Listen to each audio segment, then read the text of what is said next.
So right around Valentine's Day, when it was cold and still wintry, were bees all over the Portland area that were starting to prepare for this year's flowers. So they gobble up most of their honey in the last 6 to 12 weeks of that latter part of winter, early part of spring. And they are preparing to divide. So mammals mate and have babies, bees swarm in the spring. So whenever the warm weather hits, where you have a couple of steady days of hot weather in the high 60s or hotter, and it's dry especially, inside hives all over Portland, there are brand new queens, virgins, that are hatching out of cells, and mother queens that haven't had any food for 5 days to shrink up so they can fly, and they're about to split. So the mother queen leaves with a bunch of her daughters to find a new home. Though that's what a swarm is. So what you kind of were talking about, which people should do if they see one of these swarms. Can you tell me a little bit about what that process is and how they should go about that? You bet. Well, the first thing to do is not panic, because bees, when they're in the middle of swarming, they're like a hermit crab moving from one shell to another. So they have no home. They're defenseless. Also, they're full with honey. So the bees, before they leave the mother hive, they engorge themselves with honey because they're going to need that energy to start the new home in the new location, which could be an abandoned beehive, a hollow in a tree, or a wall space, an uninsulated wall space, or an attic space of a house. So first thing is don't panic, because they're not going to sting anybody unless they happen to get under clothing. If you happen to be in the middle of one and they get scared, then they might sting out of fear, not because they want to get you. The next thing to do is to contact beeally.com, which is 503, now I won't remember the number, but there's a phone number, so you put it on the screen. Yeah, absolutely.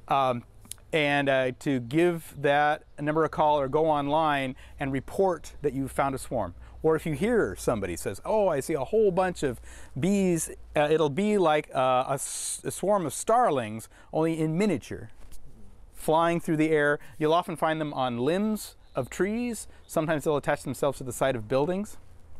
Why is it so important to get in contact with somebody when you see one of these swarms? So, as I'd mentioned, the bees are in transition. They're looking for a good home.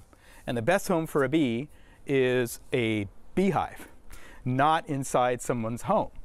And I'm sure we're all concerned about the plight of bees and the importance of bees as far as food security and as far as the whole plants, people, and pollinators working together to make life work on the planet. And so here in the Portland area, if we have bees flying into homes, that's not a really happy experience to have. So when you see bees on the outside reaching somebody right away, before they figure out that you do have a hole in your house, and they fly there. So we want to catch them before they leave to get to their destination. You kind of touched on it, but can you refresh people's memory about what's been going on with bees and why is it so important to preserve the bees and all that? Well, what's been going on is that bees are beset by many different factors that all make it harder for bees to survive year to year. And so when local beekeepers are recruiting stronger genetics in bees and practicing beekeeping in a way that makes them as healthy as possible in organic ways, not using any kind of harsh chemicals, but treating bees with love and encouraging the planting of diverse flowers, especially flowers that are medicinal to bees. These are all good things to do for bees, because without them, we miss out on about 75% of the produce that we eat to feed ourselves and to feed animals for those of us who eat meat. Last question, or one of the last questions. They seem to be very active right now. Is now the time that they're going to be, is this all going to be happening? Is it all going down right now? It's all dependent on the strength of the hive inside, how much room they've got in their current home, and the weather. So they definitely made it over winter. So now it's a question of, are they strong enough to divide into two?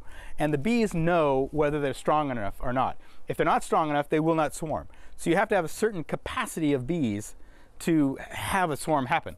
But it will be happening by the hundreds in Portland, and we're running into some really warm, dry weather this next week. And I've already gotten several calls, and that's just the tip of the iceberg. Mm-hmm. So there's more to come. You seem to be your bees are right in the middle of downtown. You're not out in the field or anything like that. Tell me a little bit about just would well what, is it how is it having beehives in the middle? Why do you have beehives in the middle of Northeast Portland? Is it a good thing to have? Tell me a little bit about why you have that here. Sure. Well, I have it here for a couple of reasons. On some occasions, having bees in more agricultural areas can put the bees at risk on occasion, because there are many farmers that will spray, and sometimes those sprays are detrimental to bees. Also, it depends on what crops are out there. So actually in urban areas where more people are ripping up their lawns and putting in some kind of garden, either for flowers or vegetables, and because of the watering throughout the summer, in many instances, bees have plenty of flowers to enjoy. Bees can fly 3 miles. So these bees, for example, if they should want to, they can go down to the blackberries down there on the Columbia River and down in the slough. But wherever a beekeeper is in Portland, these bees will find adequate forage. All right. My last question is people have already been calling you. Tell me a little bit about what you do and what happens when they call you.